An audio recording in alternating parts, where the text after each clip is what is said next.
ਚਲਾਕੀ ਹੁਸ਼ਿਆਰੀ ਮਕਾਰੀ ਇਨਸਾਨ ਖੁਦ ਦੇ ਨਾਲ ਕਰ ਰਿਹਾ ਹੁੰਦਾ ਹੈ। ਇੱਕ ਫਿਕਰਾ ਹੈਗਾ ਗੱਪੀ ਬੇਵਕੂਫ ਤੇ ਲਾਲਚੀ ਨੂੰ ਲੁੱਟੇ। ਇਹ ਫਿਕਰੇ ਮੈਨੂੰ ਇਸ ਵਾਸਤੇ ਬੋਲਣੇ ਪਏ ਨੇ ਕਿ ਇਹ ਦੋਵੇਂ ਫਿਕਰੇ ਟਰੰਪ ਤੇ ਸਾਦਰ ਹੁੰਦੇ ਨੇ। ਟਰੰਪ ਬਿਲकुल ਚਲਾਕੀ ਹੁਸ਼ਿਆਰੀ ਮਕਾਰੀ ਕਰ ਰਿਹਾ ਹੈ ਈਰਾਨ ਦੇ ਨਾਲ। ਇੱਕ ਪਾਸੇ ਟੇਬਲ ਤੇ ਬੈਠਣ ਲਈ ਤਿਆਰ ਹੈ ਕਿ ਗੁਫ਼ਤੋ ਸ਼ਦੀਦ ਦੇ ਨਾਲ ਸਾਰੇ ਮਸਲੇ ਹੱਲ ਕਰ ਲਿੱਤੇ ਜਾਣਗੇ, ਔਰ ਜਿਹੜੀ ਡੇਟ ਮੁਕਰਰ ਹੁੰਦੀ ਹੈ ਉਹਦੇ ਦਰਮਿਆਨ ਐਨੀ ਕਿ ਕਦੀ ਸ਼ਾਬਾਸ਼ ਤੇ ਕਦੀ ਦੁਰ यानी कि ऐसे फिक्रे अदा करता है कि जिहदी वजह नाल ईरान बिल्कुल मायूस हो जाता है।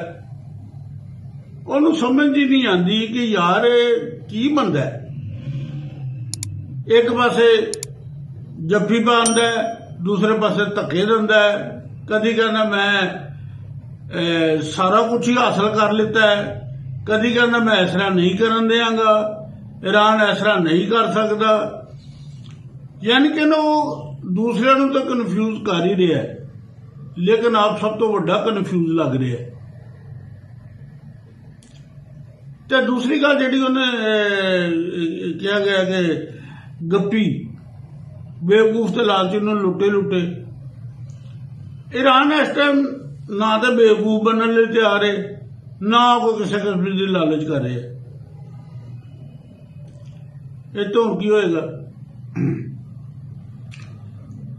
ट्रंप नूं सोचना पवेगा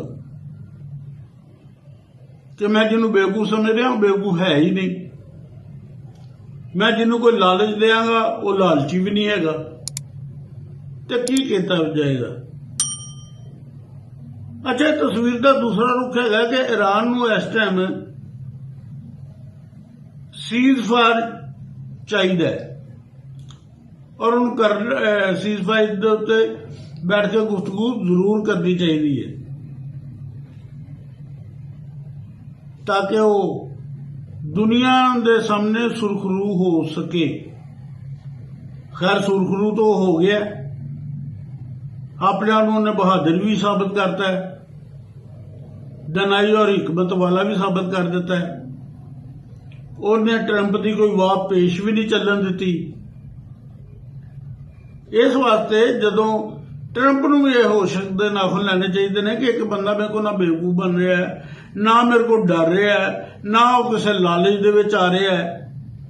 तो मैं हुण जे चाहना कि दुनिया दे विच थोड़ा अमन भी हो जाए तो वो संजीदा होके गुफ्तगू की टेबल के उत्ते बैठ जाए।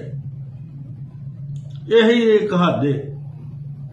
अगर ट्रंप चाहता है कि मैं मजीद ना गंदा हुआ, मेरी सांस थोड़ी बहुत बची रवे,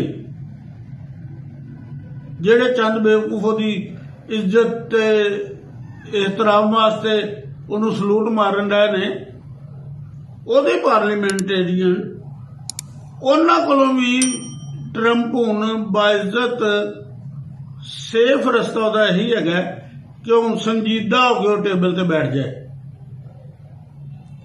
वरना मुकद्दर चौधरी जो जिल्लत और रसवाई लिखी गई है वो तो दुनिया ने देख ही ली है। ये नहीं है कि ईरान उन्होंने पता नहीं की कर देगा, मुद्दों मुंह देख देगा, मुमकिन इस तरह ना हो। लेकिन उन्हें करिए दस दिता कि तू भी किसी को इस तरह नहीं देर कर सकता जिस तरह तू अपनी अकल ना दानिश ना सोचण ने। सज्जनों सोनियो मित्रों, शौको शरीफ का सलाम कबूल कर लो। जे तुहानूं कोई गल चंगी लगे तो मेरे चैनल नूं सबसक्राइब भी कर दो, लाइक भी कर दो।